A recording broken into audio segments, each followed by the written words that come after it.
그분을 경외하는 이에게 머무르리라. 할렐루야. 할렐루야. 하늘과 땅의 주님이신 아버지 찬미 받으소서. 아버지는 하늘나라의 신비를 철부지들에게 드러내 보이셨나이다. 할렐루야. 주님께서 여러분과 함께 또한 사제의 영과 함께 마르코가 전한 거룩한 복음입니다. 주님 영광 받으소서. 그때 사람들이 어린이들을 예수님께 데리고 와서 그들을 쓰다듬어 달라고 하였다. 그러자 제자들이 사람들을 꾸짖었다. 예수님께서는 그것을 보시고 언짢아 하시며 제자들에게 이르셨다. 어린이들이 나에게 오는 것을 막지 말고 그냥 놓아두어라. 사실 하느님의 나라는 이 어린이들과 같은 사람들의 것이다. 내가 진실로 너희에게 말한다. 어린이와 같이 하느님의 나라를 받아들이지 않는 자는 결코 그곳에 들어가지 못한다. 그러고 나서 어린이들을 끌어안으시고 그들에게 손을 얹어 축복해 주셨다. 주님의 말씀입니다. 그리스도님 찬미합니다. 참미예수님. 예수님. 그래요. 저희 3월 우리 아지트 원래 미사 이렇게 봉헌하는데요.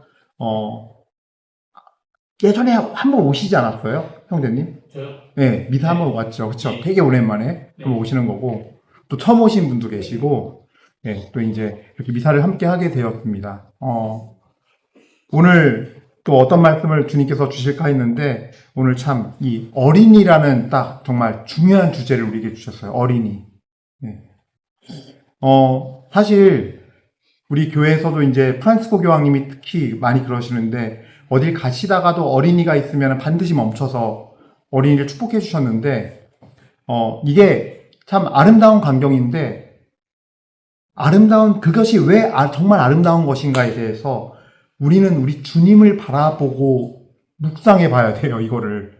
되게 중대한 의미가 저는 있음을 함께 말씀드리고 나누고 싶은데, 오늘 말씀 보면요, 마르코복음 10장 14절에 사실 하느님의 나라는 이 어린이들과 같은 사람들의 것이다. 내가 진실로 너희에게 말한다. 어린이와 같이 하느님의 나라를 받아들이지 않는 자는 결코 그곳에 들어가지 못한다. 이게 정말 중심이 되는 말씀일 거예요. 근데 제가 이제 어린이를 한번 딱 생각해 봤는데, 어린이 하면 뭐가 떠올라요? 우리 보면 뭐 귀엽다, 순수하다, 그죠? 맑고 순수하다. 근데 이거를 우리 사람이 생각하는 방식으로 생각하면 안 돼요. 이 맑고 순수하고 깨끗하다에 굉장히 하느님과의 관계에서 중요한 게 있어요. 예수님께서 어린이가 같아야 한다는 이 말씀 안에서 잘 생각해보면 어린이는요, 되게 고집불통이기도 하고요. 속도 많이 세겨요. 그렇잖아요. 엄마를 그 어린 나이에서 그 나름대로의 방식으로 힘들게 하거든요. 예. 근데 분명히 예수님께서는요, 이 어린이를 정말로 높게 평가하고 위대하게 바라보시면서 영적으로는 하나님의 나라에 가려면, 하나님 나라를 차지하려면 이런 자세를 받아들이고 이래야 한다. 어린이 같아야 한다고 하시는 건데, 어린이를 보면 잘 보면요, 뭐가 있냐면요, 저는 가끔씩 이렇게 보면서 상가집 가서, 장례식장이나 상가집 가서 볼 때 아이들 있잖아요. 근데 그 아이들 보면요, 물론 슬퍼할 땐 슬퍼하지만 대부분의 경우 어때요? 해맑아요. 예. 그 어린이들에게 진짜 뭐가 중요할까 제가 생각해 보면요, 딱 하나예요. 거기에 우리 엄마 아빠가 있으면 돼요. 어린이들은 그래요.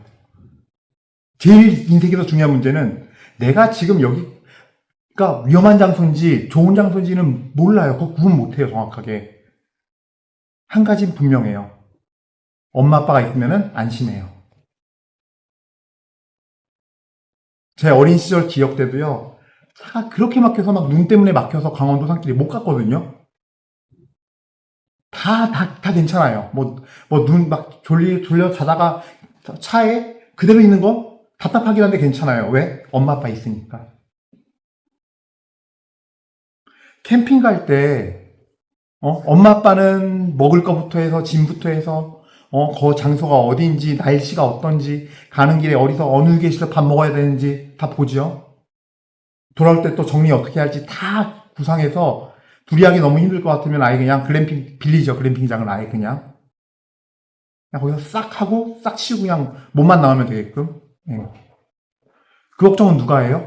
누가 그리 실행해요? 누가 일하세요? 엄마 아빠가 일하세요. 아이들은 이 길이 죽는 길인지 사는 길인지 관심 없어요. 죽는 길을 가도 죽음의 골짜기를 가도 걸어가도 누구만 있으면 돼요? 아빠, 엄마만 있으면 되는 거예요. 그게 순수한 믿음인 거예요. 근데 우리는 인생길을 어떻게 걸어요, 지금? 그냥 내 생각대로 다 해보다가 안 되면요. 다른 권위자 다른 사람 찾아요. 그렇게 해다가 안 되면 하나님은 항상 3등이요. 3등 하나님은. 하다하다 다 안 되면 하나님이에요. 그 다음에. 그냥 하나님한테 가면 되는데 하나님이 계신 곳이 하나님 나라예요. 막 휘황찬란하고 막 천사들이 날아다니고 그럼 뭐예요? 거기 하나님이 안 계시고 예수님이 없는데. 예. 그게 어쩌면 그게 마귀의 나라일지도 몰라요. 그게 마귀의 나라예요. 하나님 안 계시면 한 가지는 분명해요. 하나님의 나라가 아니라는 거예요. 예. 근데 우리는 자꾸 내가 생각한 그 길로 가려고 그래요.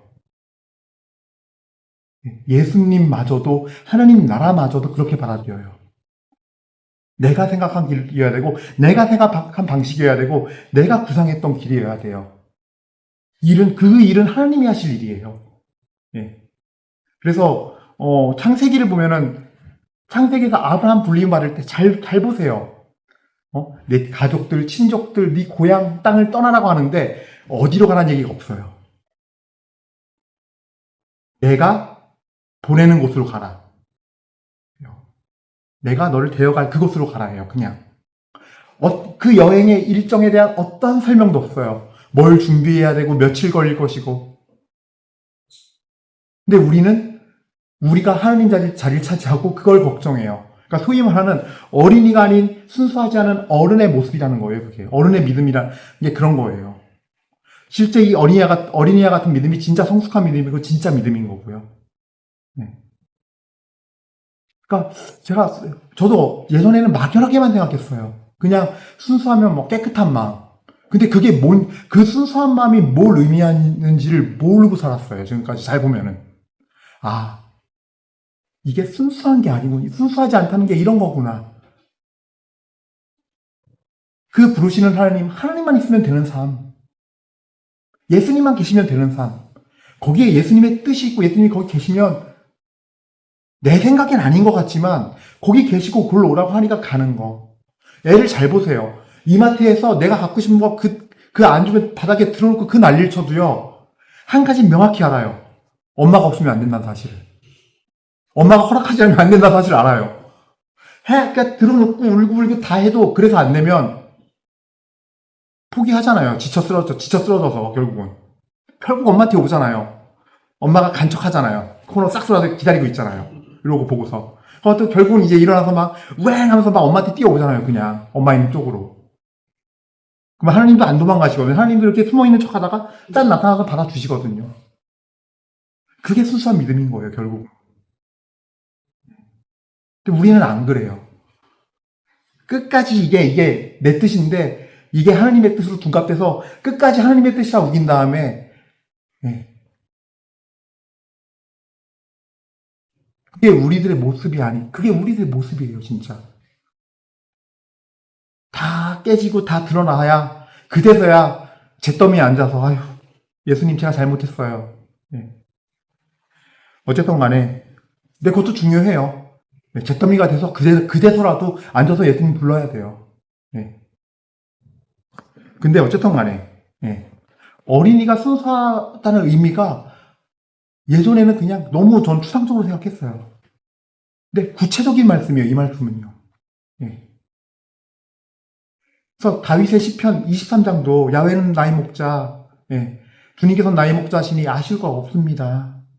푸른 풀밭으로 이 몸 뉘어주시고 이 몸 인도하시고 그다음에 죽음의 골짜기를 간다 해도 주님의 지팡이로 날 인도하시리니 그게 어린이의 마음이에요. 어린아이와 같은 마음에 하나님의 나라를 받아들이는 다윗의 신앙이에요. 그래서 어딜 가든 정말 우리가 어린이와 같은 순수한 믿음이라면 무엇을 해야 되느냐? 주님은 어디 계시지? 예수님 어디 계시지? 그래서 내 마음을 뺏기지 마세요. 우리가 정말 어떨 때는 크게 흔들리면서 마음을 다 뺏겨버려요. 감사함도 다 사라지고 그래서 어느 순간부터 갑자기 내가 어떤 상황에 부딪혔을 때 그 주님의 인도하신가 지팡이를 봐야 되는데 옆에 죽음의 골짜기인 것 같고 힘들어 보이니까 그때부터 불평이 나오기 시작해요. 만족이 없어져요. 전에 좀 힘들고 가난하고 궁핍하고 어려운 것 같았어도 상황적으로 힘든 것 같았어도 나 예수님 딱 중심에 두고서 갔는데 자만자족이 사라진 거예요. 만족함이. 이래도 나 괜찮아. 주님 계시니까 괜찮은 마음이 사라지면서 불평불만하게 되고 비교하기 시작하고 또 내 방식으로 돌아와서 욕심 부리기 시작하고 그래서 자꾸 주님께 함께라면 주님께서 함께 하시면서 해줄 일들도 내가 다 욕심내요. 걱정하고 염려하고. 근데 잘 생각해 보세요. 내가 어른이 되고 대학 졸업하고 어른 되고 사회에 딱 취직하고 나서부터 생기는 것들 아니에요? 이제 내가 살아야 돼 하면서 앞길 걱정하고 취업 걱정하고 염려하고 막 또 처음에 취업해서 한 달, 두 달, 석 달은 기뻤는데 1년 지나니까 감사함도 사라지고 옆에 친구 보니까 승진해가지고 나보다 더 많이 벌고 있고 어느 순간 내 삶에서 예수님이란 분은 없는 거죠. 사라져 있고 없고 우리들이 그래서 어디를 가나 예수님만 계시면 되는 그 마음. 그래서 예수님을 완전히 의존하고 예수님 완전히 사랑하는 그 마음. 아까 이제 어떤 분이 쇼츠를 하나 보내줬는데 되게 깜짝 놀라는 내용이었어요. 그 어린이가 제가 봤을 때는 이렇게 머리가 이렇게 다 밀어진 걸 보니까 소아암 같아요. 외국인 어떤 어른과 대화인데 아빠 같진 않고 의사 선생님인지 누군지 모르겠어요. 근데 이제 물으면서 하는데 그 아이의 대답이 너무 놀란 게 하나님이 너를 왜 선택했다 생각하냐고 하니까 하나님께서는 저를 선택하셨다고 하면서 내가 지금 이걸 겪는 것이 하나님께서 날 선택하신 거라고. 너 이렇게 고통 겪고 아픈데 왜 이게 선택된 거냐? 아니라고. 하나님이 내 동생이나 다른 사람이 아니라 내가 이 아픔을 겪게 해서 내가 선택받은 거라고. 그렇게 대답을 하는 거예요. 전 그걸 보면서 어린이와 같은 순수한 믿음이라는 게 뭔지를 다시 한번 생각하는데요. 내가 사랑이신 하나님, 사랑 자체이신 하나님을 온전히 의지하고 그분을 따라가면요. 그분의 품성이 나오는 거예요, 살면서. 그분 안에 있으니까, 온전히. 그 품성 안에, 그분 안에 있으면 하나님의 혈통을 내가 그냥 이어받는 거예요. 성품을 이어받고. 그래서 우리 신앙이 어느 길로 가야 되느냐가 아니라 사실은 하느님의 나라를 어린이와 같이 하느님의 나라를 받아들이지 않는 자는 결코 그곳에 들어가지 못한다 해서 그 하느님의 나라는 결국 예수님 그분이에요. 어린이들은 어디든 가요. 예수님만 있으면. 하느님 나라는 그렇게 받아들이는 거예요. 뭔지 알겠죠? 오늘 이 미사드린 여러분들이 다시 한번 나는 지금 인생길을, 이 광야길을 어떻게 걷고 있는지 보면서 지금 무엇부터 해야 할지 얼른 예수님한테 찾고 예수님한테 가고 예수님 안에 있으면 됩니다. 그 믿음을 우리 모두 받고 그 마음을 우리 모두 받아서 삶을 정말로 사는 게 어려움이 있어도 은혜이니 그 은혜를 다 받아 누리도록 합시다. 오늘 이 시간 동안 그 어린이의 축복이 여러분 모두에게 임하기를 축복드립니다. 아멘.